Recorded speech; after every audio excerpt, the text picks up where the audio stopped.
IPhone company कसं celebrity लोकांना फुकट आयफोन वाटून किंवा कसे पैसे देऊन ह्या सगळ्या गोष्टी करणं भाग पडते आणि मग आपल्याला कळतं की बाबा रे आयफोनच्या गॅलरीमध्ये तिकडे जे मिळतात तिकडे फोन तिकडे एवढी गर्दी आणि मग तिकडे हा मेला ते मेला अशी सगळी जी मार्केटिंग आहे हे नक्की का करतात आणि आयफोन 15 घेतला पाहिजे 16 घेतला पाहिजे 17 घेतला पाहिजे आणि पण आता काय ते फ्लिपकार्ट अमेझॉनवर काय ते सेल्स वगैरे चालू असते सगळ्या गोष्टींबद्दल मला तुम्हाला सांगायचं आहे। बघा कसं आहे ना माझे काही मित्र इन्फ्लुएन्सर आहेत तर ते स्वतः आयफोनसाठी कामं करत असतात कंपनीसाठी तर त्याच्यामुळे मला असं वाटलं आयफोनची जी रिॲलिटी आहे ना आता काय सगळ्या गोष्टी तर मला तुमच्यासमोर मांडायच्यात आणि त्याच्यामुळे हा व्हिडिओ माझा शेवटपर्यंत बघा। अशा भरपूर ज्या गोष्टी आहेत जे तुम्ही ह्यातून वाचू शकता फसण्यापासून त्याच्यामुळे हा व्हिडिओ शेवटपर्यंत बघा मित्रांनो आता आयफोन 17 लॉन्च झाला आहे। आयफोन एकतर तुम्हाला चार्जर देत नाही फक्त केबल देतं म्हणजेच ॲडॅप्टर तुम्हाला वेगळा परचेस करावा लागतो त्यातून मग तो 1500 रुपयाचा ॲडॅप्टर झाला।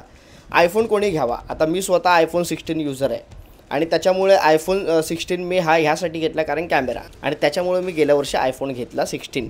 आता हा माझ्यासाठी काय कामाचा आहे बाबा रे मला कंटेंट शूट करावा लागतो की जे व्हिडिओसाठी। आता प्राईसची वार्ता केली तर बाबा रे 15 घ्यायचा 16 घ्यायचा 17 घ्यायचा आत्ता जो लॉन्च झाला आहे बघा 16 आणि हा आत्ता जो लॉन्च झाला 70 याच्यात काही जास्त काही डिफरन्स नाही आहे। त्याच्यामध्ये काहीतरी आपलं ॲडिशनल नुसतं काहीतरी करायचं आणि मग तो लॉन्च करायचा आणि त्याच्या मागे लोक वेड्यासारखे काय पळतात वगैरे ह्या सगळ्या गोष्टी खोट्या आहेत। हे इन्फ्लुएन्सर फक्त दाखवतात हे मीडियावाले ह्यांना पैसे दिले असतात म्हणून ते सगळ्या गोष्टी दाखवत असतात। तुम्ही जर का क्रोमामध्ये गेला तुम्ही जर का इतर कुठल्या डीलर शॉपमधून जर का आयफोन घेता तर तिकडे तुम्हाला साला कुत्रा पण नाही भेटणार आयफोन घेताना आणि ह्यांच्या ऑफिसच्या कुठल्या त्या आयफोनच्या गॅलरीमध्ये काय बाबा रे हा मेला ते मेला एवढी गर्दी चिकार गर्दी आयफोन 17ला रिस्पॉन्स चांगला आहे वगैरे काय मला सांगा काय आयफोन 16मध्ये जे आहे 50मध्ये ऑलमोस्ट 16मध्ये 17मध्ये आहे आणि त्याच्यामुळे मला असं वाटतं तुम्हाला फोनच घ्यायचा आहे ना। माझ्या बहिणीने पण काल मला बोलले आयफोन घे म्हटलं चल ज्याची इच्छा असते मी म्हटलं 15 घे मी पण तुम्हाला सजेस्ट करेल बाबा रे 15 घ्या 15 प्रो घ्या पण हे 16 17च्या भानगडीत पडू नका। कसं आहे 15मध्ये ज्या गोष्टी आहेत त्या ऑलमोस्ट गोष्टी तुम्हाला 16 17मध्ये पाहायला मिळतात। एक सामान्य युजर आपल्याला कशासाठी आपण यूज करतो तर बाबा रे ह्या सगळ्या गोष्टी आता ज्यांना कंटेंट शूट करायचं वगैरे त्या सगळ्या गोष्टी असतात ते बरेच जण आता मी तुम्हाला सांगतो यूट्यूब चॅनल जे मी स्वतः एका मोठ्या मराठी यूट्यूब चॅनलमध्ये काम केलेलं आहे आणि त्याच्यामुळे ते आयफोनवर शूट करत असतात। आयफोन स्वतः त्यांना मोबाईल गिफ्ट करत असतात दरवर्षी लॉन्च झाल्यावर।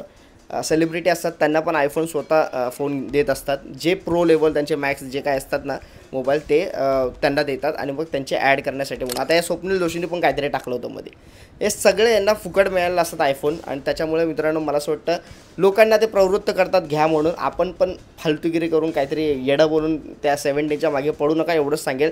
घ्यायचं आहे तुम्हाला आता सध्या मी तुम्हाला सजेस्ट करेल 15 घ्या प्रो घ्या 15 प्रो किंवा 15 नॉर्मल घ्या कारण कसं आहे टाईप सी आहे आणि त्याच्यामध्ये तुम्हाला 1-2 वर्ष तुम्ही सहजरित्या वापरू शकता किंमत पण बेस्ट आहे। आणि हे डीलर काय ते ॲमेझॉनचं आणि फ्लिपकार्टचं जे आहे ना ह्या सगळ्या गोष्टींवर जो माल विकला जातो तो माल कसा असतो दरवर्षी ब्रँड जो असतो कुठल्याही कंपनीचा ब्रँड तो नवीन स्टॉक लॉन्च करत असतो आणि त्यामुळे जुना स्टॉक असतो तो कसा खपवायचा म्हणून हे डील वगैरे हे सगळ्या गोष्टी असतात आणि त्याच्यामुळे तो खपवला जातो माल। मग नंतर तुम्हाला पुढल्या वर्षी बघा आता तुम्हाला बऱ्याच ठिकाणी आयफोन 14 15 13 मिळणारच नाहीत आणि त्याच्यामुळे कसं असतं दरवर्षी हे माल जो असतात त्याचा पूर्ण मॅन्युफॅक्चर बंद करतात आणि नवीन मॅन्युफॅक्चरिंग जे असतं ते सुरू करतात आणि त्याच्यामुळे 17ला 16ला 15ला प्रमोट करतात जास्त 17ला। त्याच्यामुळे आता कसं आहे पुढल्या वर्षी तुम्हाला 15 नाही मिळणार पण पुढल्या वर्षी तुम्ही 15 घेतला आणि विकला जरी ना तरी पण तुमचा सेकंड हँड फोन कोणीही घेऊ शकतं। तर मी तुम्हाला सजेस्ट करेल 15च घ्या ज्याला घ्यायचा आहे खरंच इच्छा आहे त्यांनी। आणि बाकी या वेबसाईटवर ज्या स्वस्त गोष्टी भेटतात वगैरे असं काही नाही। रेग्युलर ज्या गोष्टी असतात ना त्या आता समजा एखादा शूज आहे तो नॉर्मल डेजमध्ये तुम्हाला 4000 रुपयाचा शूज आहे तो तुम्हाला 2700 रुपयाला मिळत असेल नॉर्मल डेजमध्ये। आता हा काय करणार 4000चा 8000ला लावणार आणि मग 80% ऑफ दाखवणार आणि मग तो शूज उलट 3200ला विकतील।